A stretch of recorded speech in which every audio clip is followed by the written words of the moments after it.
Começando. Boa noite, senhoras e senhores, sejam bem-vindos ao BL News, o melhor programa diário de notícias. Risocracia voltou aqui na Varejão, eu sou o presidente do pessoal. Hoje, Cristiano Liberaldo, aqui embaixo de mim, não sei como está na tela de vocês, e René Santos, não, pro outro lado, pra cá. É aqui, beleza, pessoal? Bom programa, só queria fazer isso, um abraço, valeu. Tivemos uma abertura de Rafael Rizzo aqui, que inclusive ele vai passar aqui atrás e dar um oi aqui comigo, já que estamos na mesma sala. Boa noite, grande Cristiano Liberaldo. Boa noite. CL17, talvez. E boa noite a todos que assistem. Desculpe o atraso, estava com visita ilustre aqui. Não posso falar quem era a visita ilustre, mas era uma visita ilustre. E aí, enfim, tive que atrapalhar vocês. Mas é um belo de um programa, tá? Estamos com uma camiseta que é clássica aqui no programa. Bozella, Chagas Bola, o Beraldo que teve no Rio bastante tempo deve saber que é um Chagas Bola. Monstro Baleia Europeu, um clássico aqui do MBL News. Essa camiseta, obviamente, que vocês não poderão comprar. E programão. Hoje é um programa, assim, o Bisotto não pôde fazer. Tá tendo um jantar. Mas como tema é Paulo Guedes e inflação e desastre econômico, e assim, um colapso muito rápido da economia brasileira, especialmente no sentido de percepção pública acelerada, como se tivesse uma curva exponencial de atenção das pessoas na questão do aumento dos preços, tá? Realmente que isso aqui não é um programa de economia especificamente, é um programa de política, mas é um programa de política que também tem análise econômica e mais, é um programa de política que trata a leitura dos fatos econômicos dentro de nossa, eu perdi minha palavra, é a primeira vez que eu tenho um branco. Dentro de um contexto político, é contexto. Então, Beraldo, o que o povo quer saber? Paulo Guedes é uma máquina de falar merda, ele não para. Ninguém segura o homem. Eu não entendi exatamente como é que o Bolsonaro, se o Bolsonaro quer dar um golpe, como é que vai dar um golpe com um idiota desse? Beraldo, as pessoas estão sentindo, e esse é o questionamento geral, que a inflação tá galopando e o dinheiro tá começando a encurtar e não tá acabando. Parece que assim, tá chegando o fim do mês de agosto e as contas não terminaram de chegar, mas o dinheiro com certeza já acabou. E o Bolsonaro e o Guedes vai lá e anuncia na maior cara de pau que vai ter aumento de imposto para energia elétrica, você não pode reclamar, não pode comemorar. O Bolsonaro volta a falar do gás e o gás vai subir também. Então, eles estão anunciando todos os desastres ao mesmo tempo. E eu vou depois ler, depois de fazer uma leitura disso aqui. E eu sei, pessoal, que o Beraldo é um cara educado, correto, mas o Beraldo vai acabar perdendo um pouco o controle novamente quando fala desses caras. Mas, Beraldo, não tem como não ficar pistola. Então já passo direto para você. Cristiano Liberaldo, liberaldão da massa, tá? Por que desse desastre e por que aparentemente eles perderam todo o controle? Renan, vamos fazer um retrospecto. A gente fala sobre esses assuntos aqui desde o início, né? A gente está há semanas falando do preço da energia, o problema da água, que impacta na geração de energia, aumento de preço no supermercado, enfim, a gente tem falado. E realmente parece que essa semana, sobretudo, esse tema ganhou um corpo assim, muito maior do que ele vinha ganhando. As pessoas se deram conta de que realmente o evento inflacionário é uma realidade. E a inflação, para quem viveu lá a década de 80, 90, começo da década de 90, lembra como era a nossa vida com a inflação descontrolada. Só que tem uma geração, assim, uma massa de pessoas que hoje estão muito atuantes, inclusive no debate político, que não tiveram essa experiência. Você viver num ambiente de inflação descontrolada, onde você tem reajuste de preços constantes, onde você acaba perdendo a referência de valor das coisas, cara, é uma confusão absoluta. E a gente vê esses discursos do Guedes, e hoje me surpreendeu também o Mourão fazendo uma postagem completamente imbecil. Assim, no geral, a gente tem que depois fazer uma leitura mais específica do ambiente político que leva o Mourão a postar um negócio daquele. Mas a gente tem um monte de informação falsa.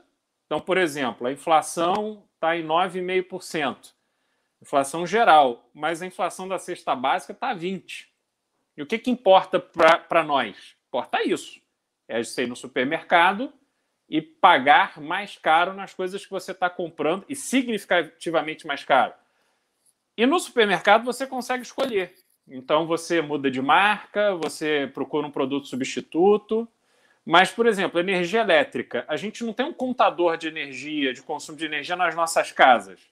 A gente não sabe exatamente quanto a gente está consumindo, porque o pai vai lá e apaga todas as luzes. Mas ele sai para trabalhar, ele não sabe se o filho largou a luz acesa do banheiro, se deixou a televisão ligada. Então, assim, há um descontrole. A gente não tem essa forma de acompanhar o nosso consumo. Então, no final do mês, vem aquela bomba atômica que está acabando com os orçamentos. Aí você para no posto de gasolina. Você também tem que abastecer teu carro. O que você vai fazer? Né? Conforme sobe o preço da gasolina, o preço do etanol sobe igual.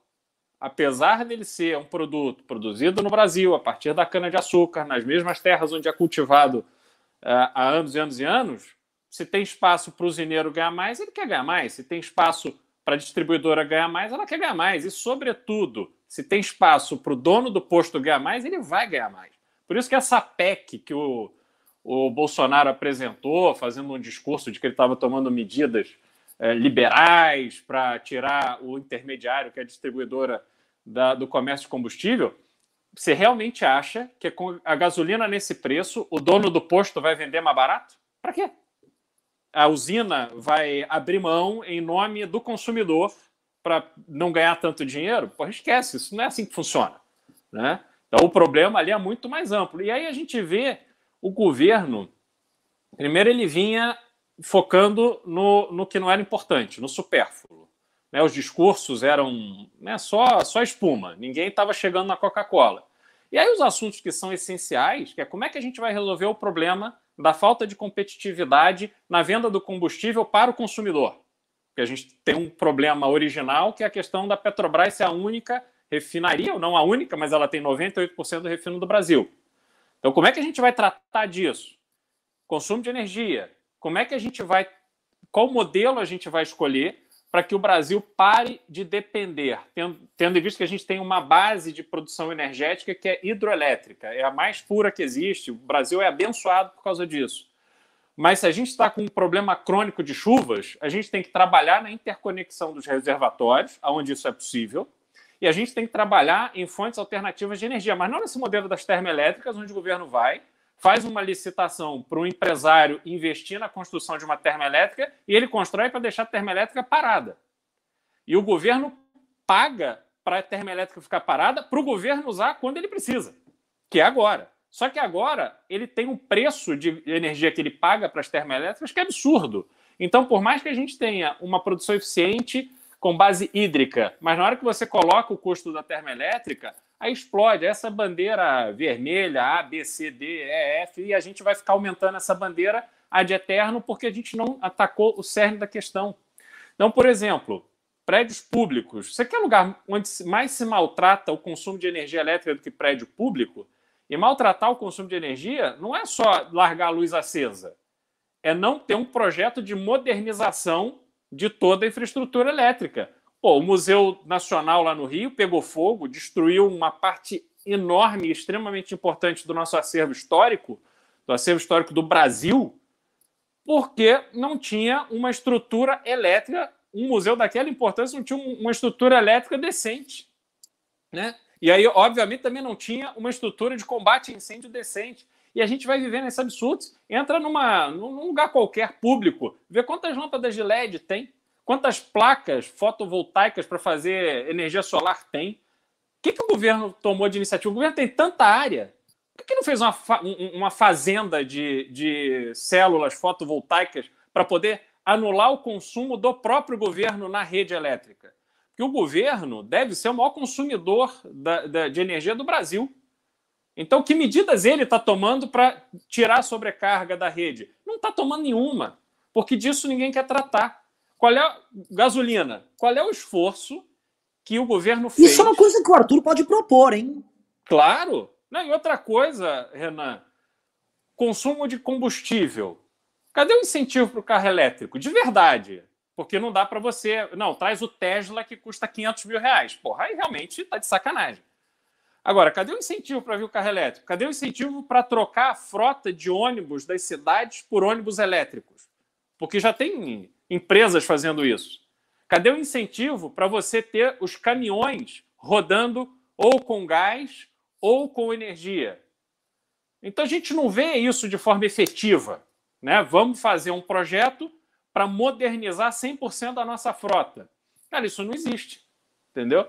Então a gente vai sobrecarregando todo o sistema, e aí quando a gente tem um ministro da Economia canalha, idiota, como é o Paulo Guedes, que estudou muito e ficou aí nesse rame-rame até chegar na posição de ministro da Economia para passar esse vexame, para pôr no rabo do brasileiro, pô, esse cara é um canalha. Então não tem como ser mais paciente com ele. Não dá para ouvir as barbaridades que ele fala, e hoje chegou assim ao ponto máximo de dizer que a gente tem que tapar os ouvidos e atravessar e seguir adiante. Porra, para ele que está 40 anos mamando nas tetas gordas do mercado financeiro, é moleza atravessar. E para quem não está nessa moleza dele? E para quem é assalariado? Para quem está desempregado? Para quem está fazendo bico? Para quem está no Uber? Porra, tá de sacanagem.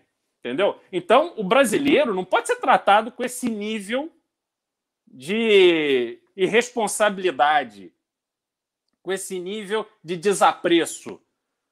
A gente tem que se indignar com isso, porque o que está acontecendo lá em Brasília, no Ministério da Economia, nos atinge diretamente, agora está todo mundo sentindo no bolso, mas isso aí você pergunta, porra, como é que o Bolsonaro está aturando tanto tempo esse cara? E a gente tem que ir a fundo nessa questão, porque tem alguma coisa por trás. Essa instabilidade econômica, ela vai contra a chance de qualquer presidente se reeleger. O presidente, historicamente, ele, para se reeleger, a população tem que estar minimamente satisfeita com o cenário econômico.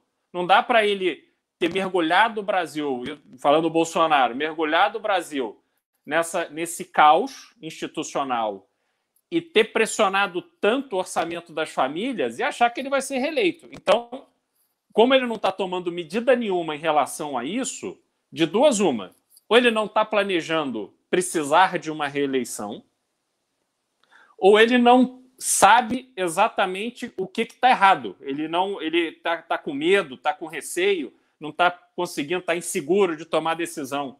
Só que esse cenário vai afundar o Brasil com tudo. E aí a gente ainda tem esse momento crítico ali de 7 de setembro, que ninguém sabe o que vai acontecer. Eu fiquei hoje, especialmente, é um dia que eu estou assustado com as pessoas que eu falei. Tem um amigo importante de Brasília que disse que está estocando comida, porque não sabe o que vai acontecer. Porra.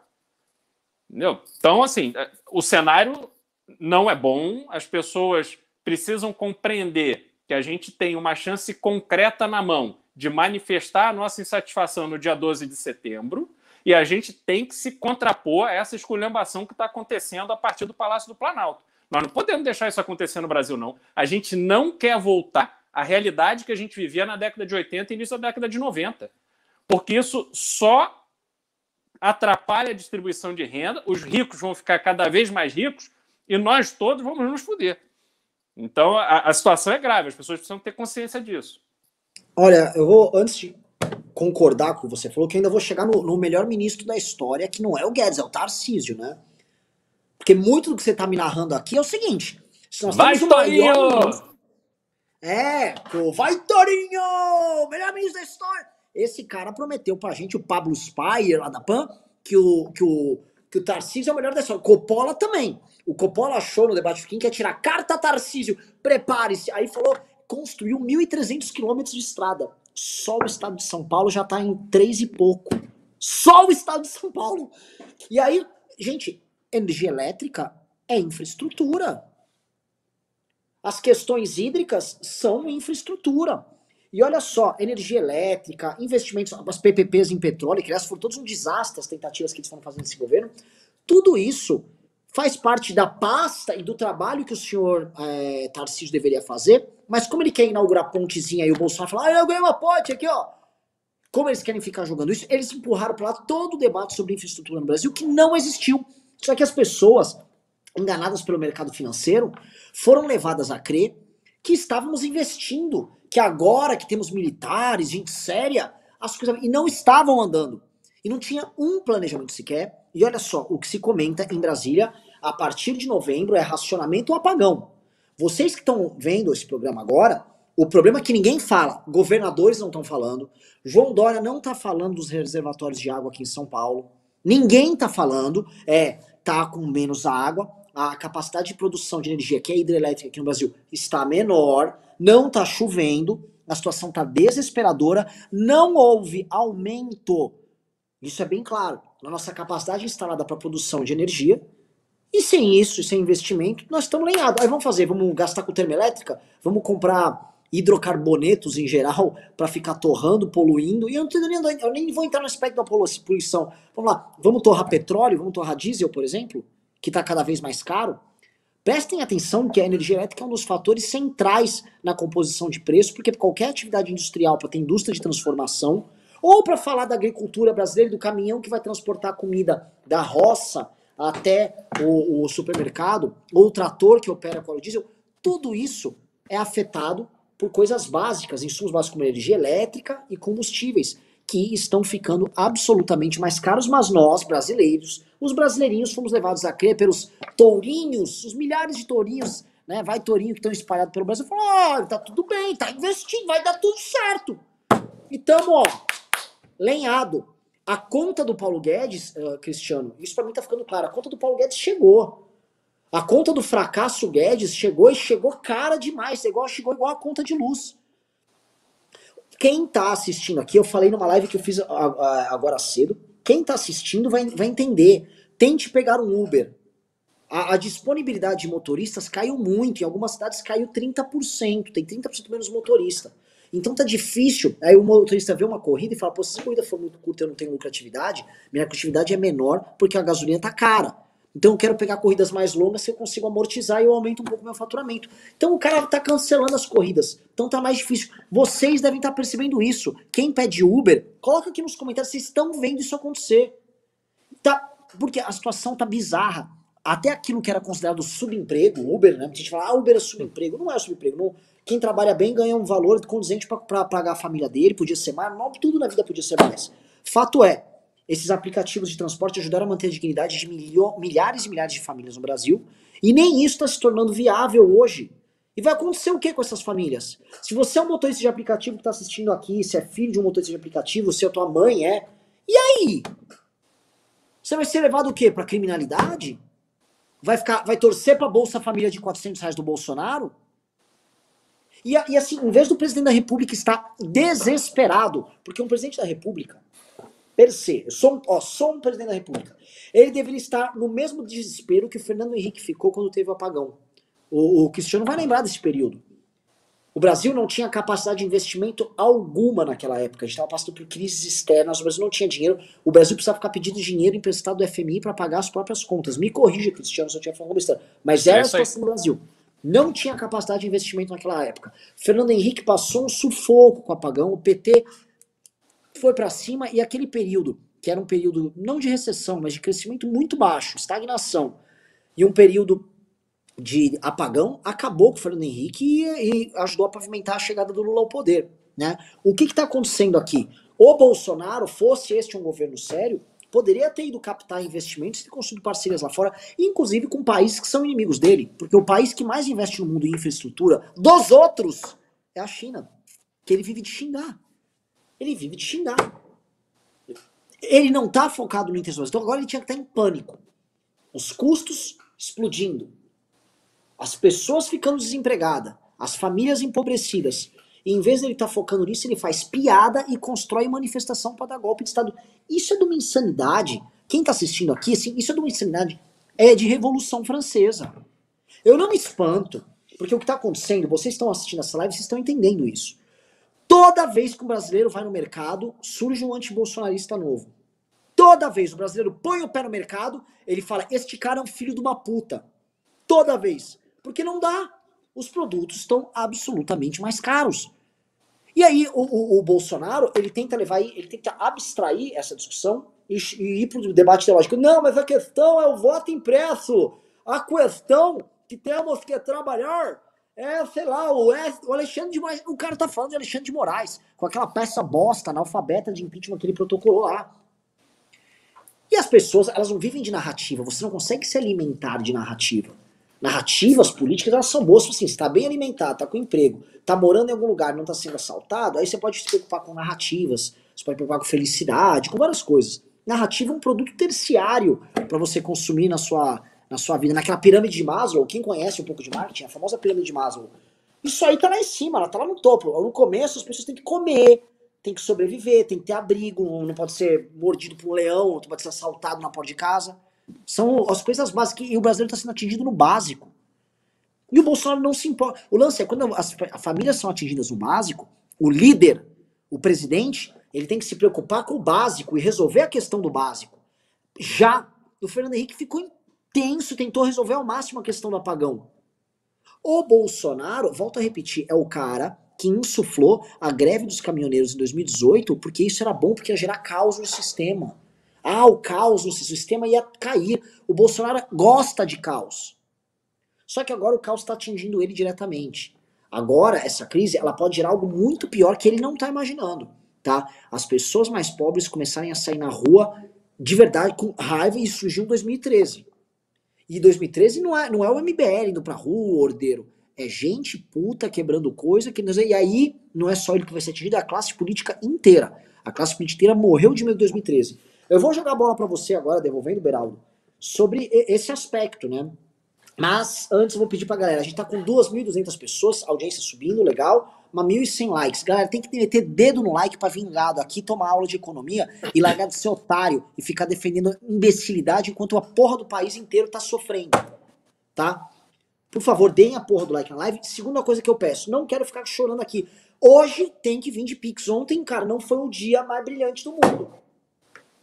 Cristiano Beraldo, a bola é tua. Renan, se a gente pensar que essa questão da falta de água é um problema que a gente está enfrentando aí há mais de uma década, vai? E a gente sequer fez modernização das usinas hidrelétricas, aí realmente a gente não está levando nada a sério. Porque a própria modernização das usinas hidrelétricas permitiria que elas produzissem mais energia com a água disponível. Então, quando a gente fala no brilhante Tarcísio, realmente não dá para comparar Tarcísio com Carlos Lacerda, por exemplo. Ele não tem ficar reasfaltando estrada e fazer obra na pista do aeroporto de Congonhas, que é o mais importante do Brasil, isso não é mérito nenhum. E fazer licitação de empresa que já é privatizada, isso, né, não tem o impacto que o Brasil precisa. Então, é mais uma história desses personagens que foram criados pelo governo Bolsonaro, né? Inicialmente o Guedes, que hoje perde totalmente a legitimidade, o Tarcísio, que ao longo do tempo se tornou aí um herói do Bolsonaro, temos lá o presidente da Caixa, que vive aparecendo naquelas lives do presidente para se viabilizar como uma pessoa da confiança do presidente. E assim essas pessoas vão tocando as suas próprias vidas, fazendo pouco caso da missão que elas têm ali. E aí, meu amigo, essa situação realmente se torna insustentável e a gente, de fato, está criando o ambiente perfeito de desemprego em alta, inflação em alta, percepção de pobreza. A gente empobreceu claramente, né? Vê custo de um carro hoje, né? A gente fala muito do Uber. Pô, vai comprar um carro hoje. Né? Primeiro, tem pouco carro, porque está com problema de produção, mas os preços estão absurdos. Né? Hoje eu até vi uma matéria lá, olha, se você tem um carro usado, venda, porque você está na alta de preço, e depois, mais para frente, você compra de novo. Isso é um problema grave, e as pessoas vão passando esse sentimento de indignação, e isso em algum momento tem uma reação, e eu acho que realmente a gente está perto desse momento. E aí, quando isso acontece dessa forma, você de fato perde o controle. E pode ser assim uma classe específica. Você pegar professores, como teve lá em 2013, no Rio, muito forte, algum grupo que, de alguma forma organizado, resolve ir para a rua protestar porque não tem mais como sustentar. E aí a coisa fica de tal maneira tensa, porque, de outro lado, você tem todas essas forças policiais e militares supostamente se organizando, e aí é um rastilho de pólvora, né? E o Brasil vai pagar um preço muito alto dessa confusão. Realmente, o líder do Brasil, o líder do país, nosso presidente da República, Ele não pode tratar uma situação tão grave dessa com um pouco caso que Bolsonaro trata e ficando focado, perdendo tempo e energia com umas coisas assim completamente fora de propósito. Hoje, na imprensa, você tem vários jornalistas, como teve o William Vac com um artigo muito bom no Estadão, chamando, né, pelo nome aquilo que os bolsonaristas são e toda a situação do presidente Bolsonaro, defendendo que não existe base de apoio para o Bolsonaro tentar nenhuma medida mais grosseira. Hoje eu já tenho dúvidas. As conversas que eu tive hoje, conversei hoje longamente com um ex-ministro do Supremo importante, que me deixou preocupado. Ele vê, sim, possibilidades do Bolsonaro tomar medidas que sejam na direção de golpe e que realmente existe uma preocupação, porque você tem na história vários golpes que começaram assim, desorganizados, com figuras fracas, mas que de repente se viabilizaram, se fortaleceram e causaram, né, uma mudança, uma ruptura no país muito importante. E por mais que eu queira me recusar a acreditar nesse tipo de coisa, que o Brasil vai ter que passar por isso em pleno 2021, eu realmente hoje estou bastante mais preocupado do que eu estava ontem. E eu não sei como serão os próximos dias, porque como a gente tem as datas estabelecidas do dia 7 e do dia 12, eu acho que será uma escalada de tensão, porque a carta que o Bolsonaro tinha na manga, que era o pedido de impeachment do Alexandre de Moraes, o Pacheco jogou por terra. E agora o Supremo marcou o julgamento do Flávio Bolsonaro. Então, esses movimentos... Existia uma expectativa até de prisão dos filhos do presidente. Então, cada lado vai se armando e tentando mover as peças de maneira a estar mais forte. E isso, assim, tem um pênalti para a população imenso, porque cada dia que a gente perde com os esforços e a energia do governo focado nesse tipo de loucura, a gente não está tratando do problema sério. E aí o descrédito do Brasil vai a tal nível que a gente vai ver o nosso tapete ser puxado dos nossos pés. Isso, assim, a gente está numa situação grave interna para nós, população. Mas nos mercados internacionais, a gente pode ver esse tapete ser puxado de uma hora para outra. Aí, meu amigo, para a gente se recuperar, vai ser um longo tempo. Para a gente ser visto como um país com o mínimo de credibilidade, com o mínimo de estabilidade, que sabe o que está fazendo, serão anos de um trabalho bem feito. E nem para fazer esse trabalho a gente tem, porque essa vagabundagem que está aí ao lado de Bolsonaro não está à altura dessa missão, não. Então a situação realmente é preocupante. E eu acho que a coisa... Quem está assistindo o programa, acho que vai chegar nessa conclusão que você chegou aqui. Eu comentei um pouco antes, mas acho que dá para a gente arrematar nesse ponto. É uma crise tão grande que está pintando, porque isso aqui a gente está vendo também, né, se a gente for voltar um pouco no tempo, a gente está vendo um pouco do colapso do modelo de Estado brasileiro, que estava plasmado na Constituição de 1988, que é uma Constituição cheia de direitos, e todas as amarras da nossa legislação que impedem que você faça, por exemplo, reduções de custo realmente drásticas, especialmente no funcionalismo. A gente tem uma reforma administrativa aí que foi feita para inglês ver. Ela só vai ter algum tipo de benefício fiscal mesmo se a emenda do Kim passar. Só que é uma reforma que está na mão do Centrão. Ela nem é prioridade para o governo. Quem sabe, a reforma administrativa não é prioridade do governo. A prioridade do governo é de curtíssimo prazo, é passar uma reforma tributária que taxa a classe média para eles poderem tentar comprar voto hoje. Quem acompanha sabe disso. O foco do governo é só esse, e estourar o teto.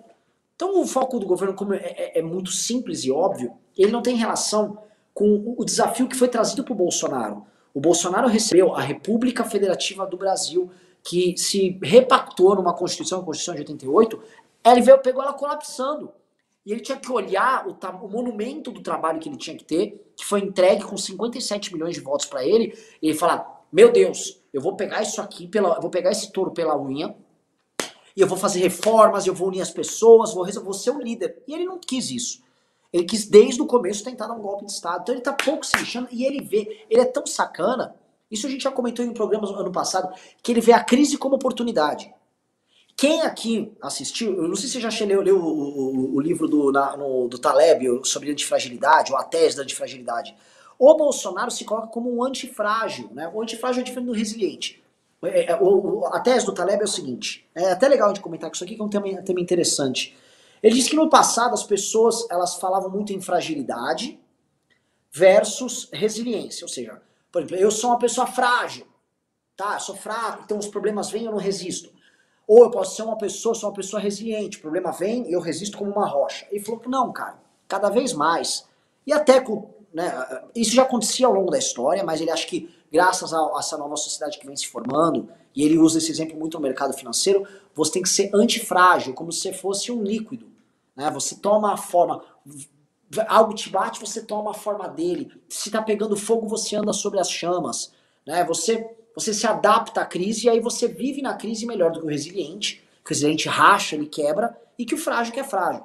Então o antifrágil, ele vê a crise como oportunidade. E os teóricos do bolsonarismo adaptaram essa tese, que é do Taleb, tal qual os teóricos do Trump adaptaram para o Trump. Falavam, o Trump é antifrágil.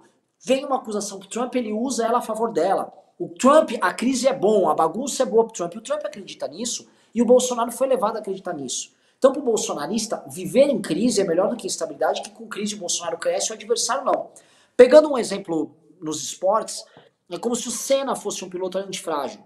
Diziam, né, os engenheiros de Fórmula 1 ali da McLaren, diziam, olha, se você tem uma pista certinha, reguladinha, tudo bonitinho, sol perfeito, os dois carros estão perfeitos, você botar o Senna e o Prost para correr, os dois vão virar ao mesmo tempo de volta, muito próximo um do outro. Às vezes o Prost é até mais rápido. O problema é que essa condição natural, perfeita, ela é muito rara. Qualquer crise que vinha, o Senna, o carro tá com problema nessa corrida, o Senna vai melhor. Se chovia, ou seja, caos, o Senna é antifrágil. O Senna via no caos a oportunidade para ele melhorar. E aí ele aproveitava de qualquer brecha e aí ele mostrava o treino dele. Essa era a característica da antifragilidade. O bolsonarista acha que ele é antifrágil. E o Bolsonaro toma essas estratégias dele sempre baseado na tese da antifragilidade. E isso é o que dizia o Felipe Martins, que é o principal estrategista dele. Eles acham, com crise, com treta, com racha, nós vai pra cima e pá! E o sistema, ele é resiliente, né? Ele é lento para tomar decisões, então o sistema não ia saber reagir. O problema, meu irmão, é que o establishment brasileiro é bem antifrágil em muitas coisas, se adapta que nem louco.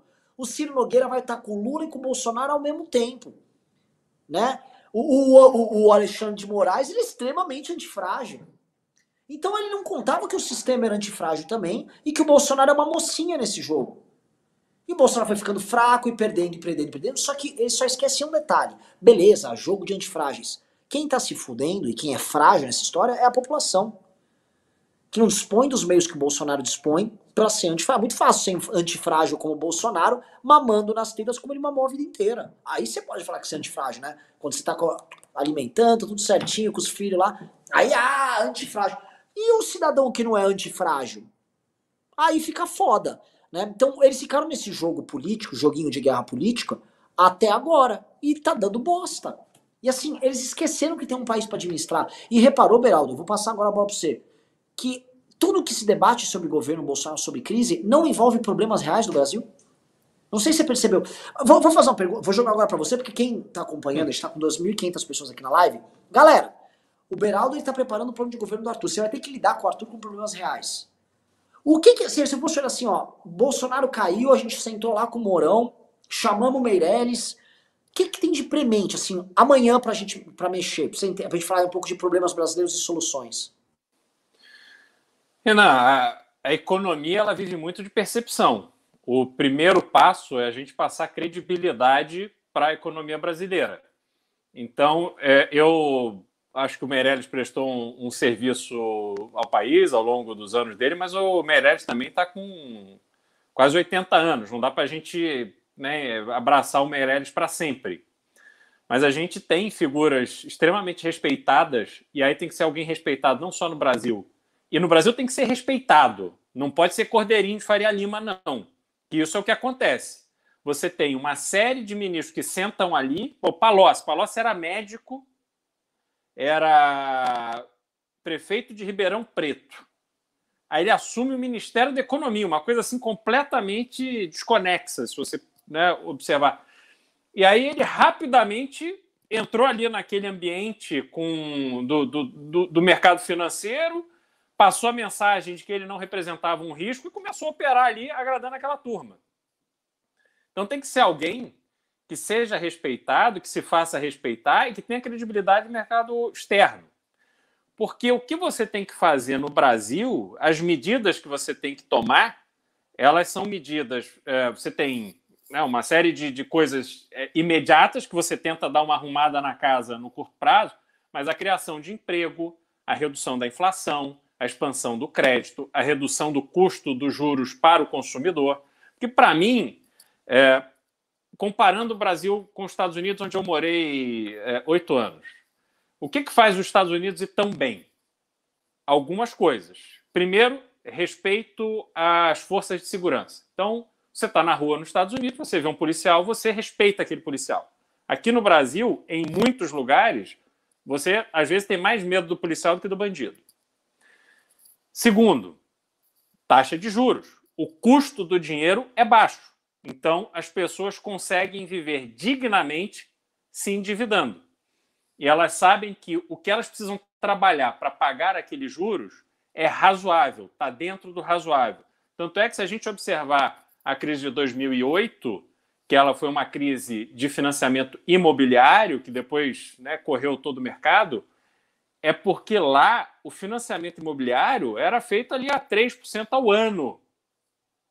Então, os bancos, quando concediam crédito, esperavam, como esperam até hoje, que as pessoas realmente paguem. Aquele problema em 2008 é que os créditos começaram a ser concedidos para pessoas que não tinham condição de pagar. E aí não é como aqui no Brasil, onde a gente vive num ambiente que tem 3 grandes bancos privados e 2 bancos públicos que não fazem o papel de jogar o custo dos juros ao consumidor para baixo, ao contrário.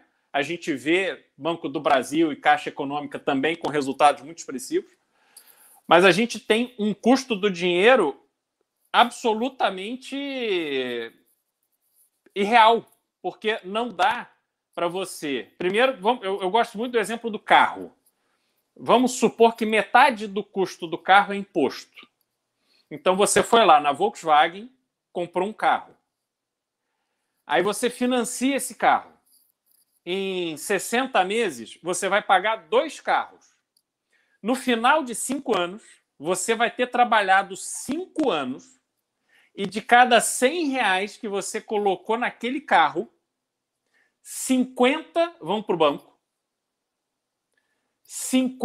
25 vai para o governo e só 25 volta para a economia, para a Volkswagen, que dá emprego, que investe, que traz tecnologia, que passa por todos os riscos e dificuldades de empreender no Brasil. Então, como é que pode uma economia avançar e as pessoas se sentirem confortáveis com a situação econômica que elas vivem, se de cada R$100 que eu tiro do meu bolso para pagar um financiamento, só 25 voltam para a economia real? Não dá para fazer isso. É impossível. Então, a gente precisa tratar disso de uma forma muito objetiva. Veja que durante a pandemia, o Banco Central chegou a jogar a taxa de juros abaixo de 2%. Mas e os juros ao consumidor? Ficou mais baixo. E quem tinha acesso a esse dinheiro? Vai lá, quantas empresas... Eu lembro, sumiram os anunciantes da Rede Globo, das TVs todas, né? Aí você tinha lá intervalo do Jornal Nacional, era só propaganda da novela, da série, do filme, etc. Aí começaram os primeiros anunciantes. Quem que estava anunciando? Os bancos. Como é que era o anúncio dos bancos?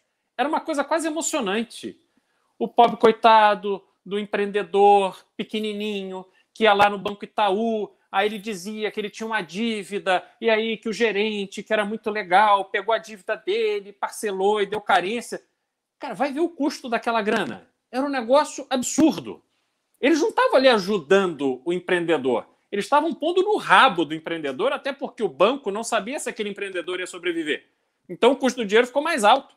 E aí vai ver o resultado desses bancos. Durante a pandemia, dezenas de bilhões de reais por trimestre. Pô, tá de sacanagem? Como é que a gente vai viver num ambiente econômico desse?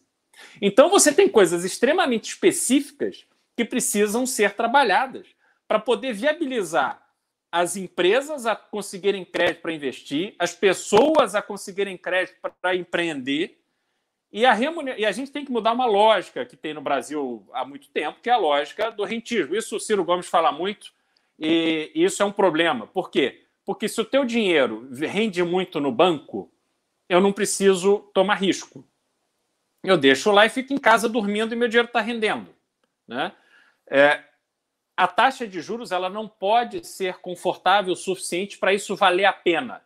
Ou pelo menos não para valer a pena com todo o meu patrimônio. Eu tenho que pegar o dinheiro e tenho que saber o seguinte, olha, para eu ter uma poupança aqui, um futuro, eu vou precisar abrir uma franquia, eu vou precisar virar sócio de um pequeno negócio, eu vou ir para o mercado de ações, porque comprando ações eu estou investindo numa empresa concreta.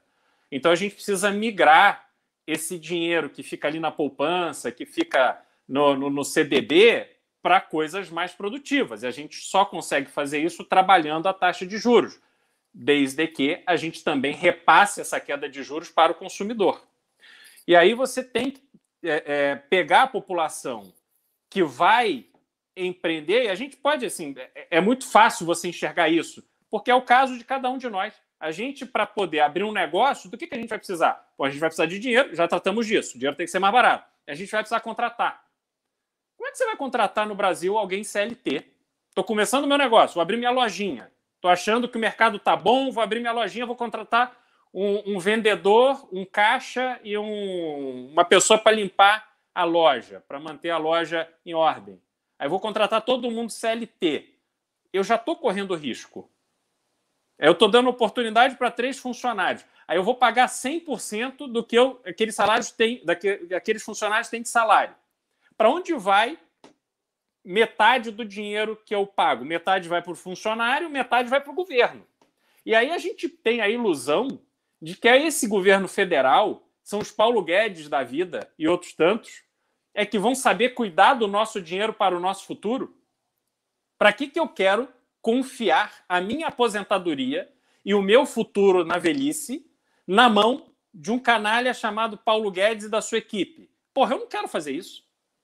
E não adianta demonizar a pejotização, porque a pejotização ela é um fenômeno que vem para acomodar essa aberração que se tornou o sistema de contratação brasileira. E aí eu volto a comparar com os Estados Unidos. O que acontece nos Estados Unidos? É fácil contratar e é fácil demitir. Ah, meu Deus, mas e a estabilidade? A estabilidade é dada pelo sistema e o volume de empregos que são oferecidos. A pessoa não tem mais aquela história de viver aflita num emprego de merda que ela detesta e todo dia ela é obrigada a acordar cedo e trabalhar, ser infeliz durante todo o dia e voltar para casa porque ela não quer pedir demissão, porque ela quer receber o fundo de garantia. Porque, porra, a gente não pode viver assim. A gente só tem uma vida. A finalidade da economia é a felicidade, é o bem-estar das pessoas. Que bem-estar você está gerando com essa conta? Olha, fico no meu emprego de merda, porque eu não quero abrir mão do meu fundo de garantia, e entrego o meu futuro na mão desse vagabundo aí de Brasília chamado Paulo Guedes. Porra, que legal, hein? Que bem-estar que a gente produziu. Então, assim, o que a gente precisa fazer para transformar o Brasil num lugar adequado para nós brasileiros, para que a gente tenha uma relação equilibrada, uma relação justa com o mercado de consumo, são medidas que nos tragam para uma realidade que, porra, a gente sabe qual é. Agora, esses caras vão fazer? Não vão. Esses caras não estão... O Guedes, ele não tem articulação política, e eu, sinceramente, vejo claramente, com o nível de declaração maluca, imbecil, irresponsável, canalha que ele está dando, ele não está ali com esse propósito. Ele está ali com outros propósitos, que não tem nada a ver com os nossos interesses. E o Bolsonaro está segurando ele também por algum motivo, que eu não sei. Entendeu? Agora, eu, de novo, acho que o tempo vai nos mostrar qual é a realidade desse cenário absurdo que a gente vive. Galera, eu vou falar um negócio, assim. Tô muito feliz com a chegada do Beraldo aqui. Baita explicação, sério mesmo. Digite 1 se vocês acharam que foi uma boa contratação aqui do time. ter o Beraldo aqui operando com a gente nas lives. Inclusive, vocês vão ver, na verdade, o verdadeiro desempenho do Beraldo ali no plano de governo do Arthur, operando e criando soluções aqui pro estado de São Paulo, tá? Mas eu quero saber porque é o seguinte, cara, a gente já trouxe gente do universo econômico, gestão e tal, e às vezes é chatão, um negócio chatão, às vezes, cara... E tem que entender que essas coisas estão completamente relacionadas com a questão política, e que, cara, análise econômica, análise política tem que andar juntos, especialmente aqui, que é um programa de política, e especialmente num país em que essas coisas estão completamente amarradas. O Brasil é um país muito estatizado. E agora eu vou falar uma outra coisa que acho que é bem interessante, né? Você citou o Ciro ali. Nós estamos lenhados, né, Daldo? Porque eu vejo o Ciro fazer a crítica ao rentismo, os rentistas, o rentismo no Brasil, rentismo que não dá, né? Aí ele quer reindustrializar, ele quer industrializar de verdade o Brasil. Aí você fala, beleza, vamos tornar o Brasil competitivo. Ele, calme lá, pera lá, rapaz, né? Aí ele se afasta, aí ele vem com as teses dele. Ele acha que a reforma trabalhista foi um atraso. A verdade é que a reforma trabalhista ela não foi suficiente. Veja assim, a gente fala de pejotização e dá pra tratar quase como uma pejotização, é uma analogia ruim, mas a questão dos aplicativos de transporte, e foi um setor inteiro que empregou, cara, tranquilamente, mais de 500 mil, talvez chegue até na casa de 1 milhão de motoristas aí no período dos últimos 5 anos, pessoas que sustentaram famílias. Está falando aí, núcleos familiares de 4 pessoas que são sustentados por isso, a gente está falando de 2 milhões de brasileiros, pelo menos, só num setor que não depende das nossas leis trabalhistas malditas. Como foi uma explosão de geração de renda, de aumento de produtividade, pessoas puderam deixar o carro em casa. Teve gente que fez o cálculo e falou, olha, eu vou pagar um pouquinho a mais, mas não vou precisar usar um transporte público, não vou precisar passar um tempo dentro do ônibus. Produzem mais, ficam mais com sua família, podem fazer mais uma faculdade, se qualificam. O ganho que uma sociedade tem quando ela é dinamizada por esse tipo de facilitação. Mas o Ciro não é a favor. O Lulinha, se voltar, uma das bandeiras que o PT está falando é voltar atrás na reforma trabalhista, como se fosse assim, ó, o golpe contra Dilma veio e trouxe a PEC do teto e a reforma trabalhista, que foram 2 maldades contra o povo brasileiro. Ah, mas fiquem tranquilos, nós vamos voltar atrás com essa loucura. Então o que nos aguarda por conta do fiasco Bolsonaro é um retrocesso que esses 2 caras vão trazer. Isso é um pouco assustador, tá, pessoal? Porque a gente está indo quase indefeso pro colo do bandido. E o que o Bolsonaro está construindo é justamente isso. Todas as teses que foram defendidas por nós ao longo dos últimos anos, elas foram destruídas e caíram no colo desses caras. Então a gente pega, por exemplo, o reformismo liberal, né? Uma tese, olha, o problema do Brasil vem lá do Getúlio Vargas, tal, pá, vamos modernizar. Porra, nada do que a gente fala aqui, o Roberto Campos também não falava muito tempo atrás. Nada disso não foi tratado durante o governo Fernando Henrique Cardoso, nada disso não foi alertado durante o governo Lula. E a gente não sai disso, a gente não termina a lição de casa e não fazemos essa reforma. E mais, quem está liderando as pesquisas, pessoal, quem está em primeiro, que é o Lula, e quem está em terceiro, que é o Ciro Gomes, pelo contrário, quer dar um cavalo de pau. Porque todas as teses que defendemos se tornaram caricatura na mão do Paulo Guedes. Olha só, né? O Paulo Guedes, né, ele justificando. Tem bolsominion que justifica a inflação e fala, e você tá achando o quê? Vai querer que venha interferir nos preços de mercado? O Paulo Guedes é liberal. Meu irmão, é uns burros engajados, velho. É um gadão burro. Ninguém tá falando pra você tabelar preço, não. A gente tá falando que a condução da macroeconomia gera esse tipo de drama. A irresponsabilidade aqui vai gerar o problema na ponta. E ninguém tá mandando você resolver com outra cagada. A gente só tá avisando, olha só, a condução merda vai dar merda. E deu merda! E assim, eu vou te falar, eu vou dar um exemplo, outra coisa que a gente percebeu, tá? Pra vocês estarem insistindo, tem a ver com vocês e na relação vocês conosco aqui no programa. A gente reparou que o Pix aqui essa semana, nos últimos dias, vem diminuindo. E vem caindo o número de pessoas que estão doando. Por quê também? É perceptível que, assim, o aumento de pessoas pesquisando na internet temas relativos à inflação, a gente falando disso no Twitter, aumentou bastante. Porque o fim do mês está desesperador para muita gente, as pessoas estão fazendo conta, ó, não vou poder doar para manifestação agora. Tá caindo. Tá caindo. E vários gastos que as famílias tinham, tipo, vou jantar no fim de semana, vou fazer um churrasco no fim de semana, vou viajar. As famílias estão cortando. As pessoas estão em fase de contenção de gastos para, basicamente, prover o básico. Agora, tem um outro fator que a gente não comentou, aluguel, que não para de subir. Quem está tendo final de contrato de aluguel e possibilidade de reajuste, está vendo o aumento no custo do aluguel, que é outra coisa que vai mexer com o empobrecimento das famílias, que é sair de de um lugar e ir para um lugar menor, ou ir morar mais distante do centro de uma determinada cidade, ir morar longe do trabalho, ou, como acontece aos montes, é a favelização. Que é aí que os Guilherme Boulos vêm e se aproveitam. A favelização é a alma de onde surgem os Guilhermes Boulos. E eles surgem disso, desse empobrecimento da sociedade, de empurrar as pessoas para longe, e isso está acontecendo, pessoal, agora, a olhos vistos. Saiu um relatório dentro da Câmara dos Deputados, onde eles estão estudando a questão da crise energética e o problema da recuperação econômica que não chegou para os brasileiros.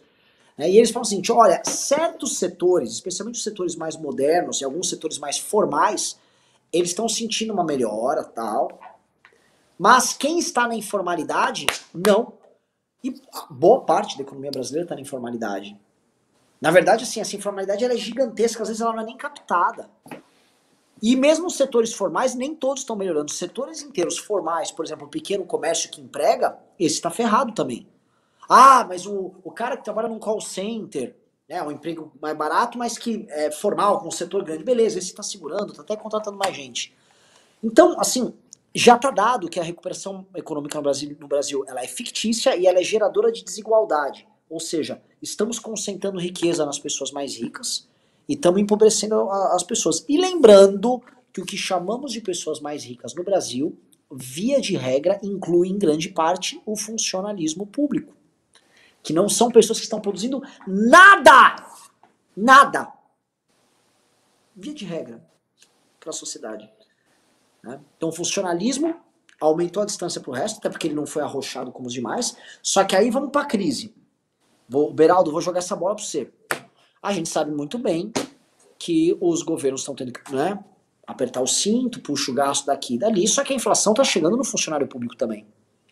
Se o motorista do Uber, às vezes não consegue nem ser mais motorista do Uber, se a pessoa tem que parar de pagar o aluguel e mudar de casa, o funcionário público ele tem um instrumento muito forte que são os sindicatos e a pressão política que ele é capaz de fazer. E esses caras vão para cima dos prefeitos, dos governadores e do governo federal. Como é que isso vai funcionar, Beraldo? Porque assim, tem essa bomba aí que está surgindo. Você chegou a mencionar os professores agora há pouco e esse alerta está aceso. E aí? Uhum. Renan, a gente tem... quando você tem um processo inflacionário, a arrecadação ela acaba aumentando, tendo em vista que o valor das coisas sobe, como o imposto é sempre percentual, ele sobe também. Essa pressão do funcionalismo ela vai muito no sentido de negociar os aumentos com os prefeitos e governadores, e aí lá na ponta também em Brasília, essa pressão ela, também é muito forte, e eles são sempre os primeiros a resolverem o seu problema. E a gente é sempre o último a ter o nosso problema resolvido. E aí depois a gente não sabe por que não tem dinheiro para fazer investimento. A gente sempre vai vivendo de cala a boca. Cala a boca de quem grita mais alto e deixa o outro ali que não consegue gritar tanto, que somos nós, que ficamos aqui todo dia gritando e berrando na internet, mas eles não dão muita bola para isso. Então é uma situação difícil e que, obviamente, nesta pressão, indo no limite, isso causa um problema grave para os prefeitos e governadores, sobretudo, e aí você tem os movimentos, que foi o que aconteceu lá atrás, 2013, era o funcionalismo realmente revoltado com a situação das coisas. E aqui a gente tem um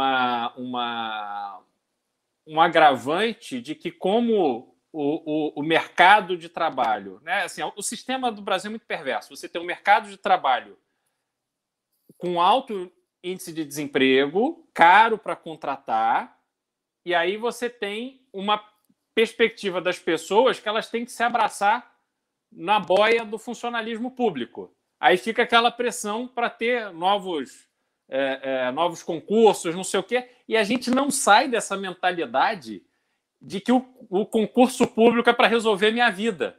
O serviço público, em geral, sobretudo nos cargos administrativos, ele é uma merda, porque você entra lá e começa a aprender um monte de malandragem. Eu vivi isso na Prefeitura do Rio agora, esse ano. As pessoas vão aprendendo um monte de malandragem para conseguir aumentar o seu salário, para conseguir ter mais férias. Aí você gasta tempo só pensando nessas coisas. E é um desperdício, porque você pega, às vezes, pessoas talentosas, porque passar no concurso não é fácil, e aí elas ficam ali gastando tempo com... Pô, não é possível. A pressão tem que existir pela eficiência. A pressão não pode existir porque é uma boia de salvação. A gente tem que pressionar para o serviço público ser mais eficiente. As reformas administrativas que são propostas, elas têm que ser no nível municipal, no nível estadual e no nível federal, elas têm que ser para impedir esse tipo de coisa. Por exemplo, tem um caso clássico. O novo conselheiro do Tribunal do Município, de Contas do município do Rio é um funcionário, foi assistente do prefeito Eduardo Paes por 8 anos, era um cara do gabinete dele. Sabe qual é a qualificação dele? Não tem nem terceiro grau, não fez faculdade. A qualificação dele, merendeiro. Com todo o respeito aos merendeiros, as pessoas que servem merenda nas escolas. Mas ele fez o concurso de merendeiro não para ser merendeiro.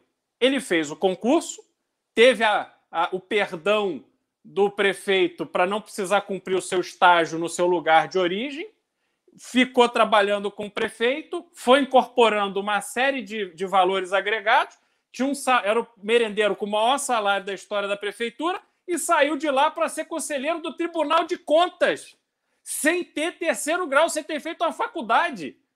Porra, tem sentido uma coisa dessa? O cara tem 40 e poucos anos, vai ficar lá até os 75 colocando a favor do município do Rio de Janeiro toda a sua experiência como merendeiro.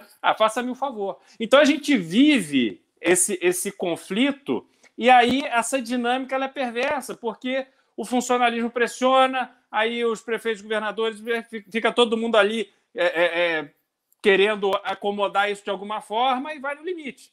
Então, por exemplo, greve da CPTM aqui em São Paulo na semana passada. Pô, era um pedido de reajuste eles pediam acho que 10,7, segundo eu ouvi na rádio. O governo propôs 10,3. Esses caras fizeram greve. Arrumaram um transtorno na cidade de São Paulo imenso. Porra, no meio dessa confusão, você vai fazer greve por causa de 0,4% de reajuste do seu salário. Tá todo mundo ficando desempregado. Você ainda está tendo a bênção de ter 10% de reajuste. Vai achar ruim fazer greve? Faça-me um favor. Então, esses movimentos, eles trazem muito também esse cunho político. Né? Essas coisas meio absurdas que vão acontecendo, elas têm muito esse background político.